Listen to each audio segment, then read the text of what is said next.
Adi mga guys, so may kaabot lang na karabaw. Ini yan na sa Del Carmen Oson, dito sa livestock.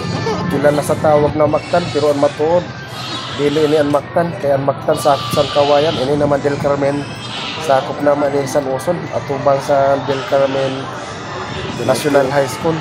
Ano, may bago na lusad na karabaw. Dako-dako.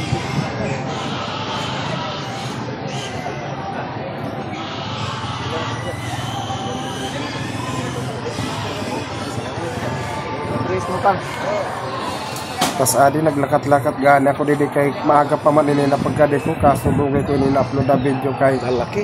Wara didi wifi. Damo-dami ni tatawd sin maabot pa ng mga trabaho. Dako umbaya. Halo-halo babay. Akaw. Darag ko. Mga kabukid, adi naman di disanian partisan mga baka, didasan na ho. Makikita naman na yun, ada didat pira inada na building ho, puro baka adi ho. Pero darag ko. Tapos adi may bago nag-abot, alay pa daw. Pero darag ko, ho. Nahalo, kaya nga higad-higad ako dito.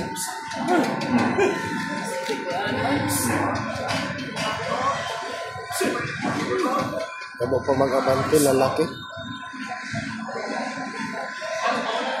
Pero harayo naman ako.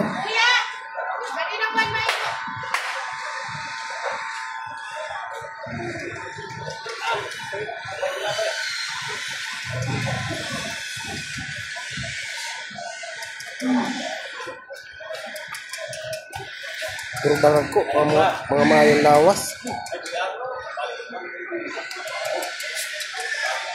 Dako. Uy, tabi.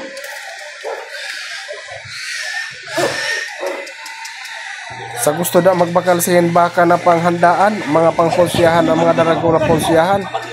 O magsadyan lang kamo sa Del Carmen Oson tuwing kada Webes. Puro ganda na baka. Aga, kada Webes na aga. Mamili magapili kamo dito sin mga gusto na yung katayo ng mga pangponsyahan. Grabing ganda sa lawas. Nalila siya nakapids. Naka-peds? Muga. Nanong kalisa ng pangaran sa peds na bahog? Di ko alam siya. Oh. Burugad na sa lawas.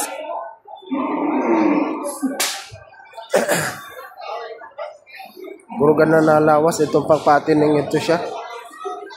Ito. Nagarabot-abot pa lang. Tatod pagkat sa ni may maabot ada ho dili pa tapos ilusad ang nasa truck kato amo pa lang ito kanina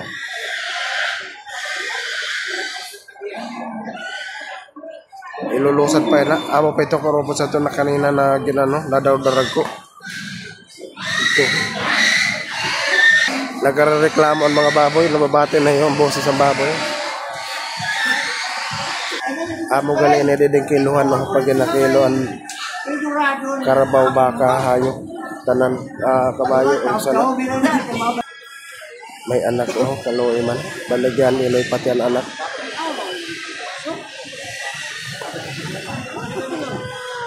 amo na siguro ni iloy ho nagapang marodo pa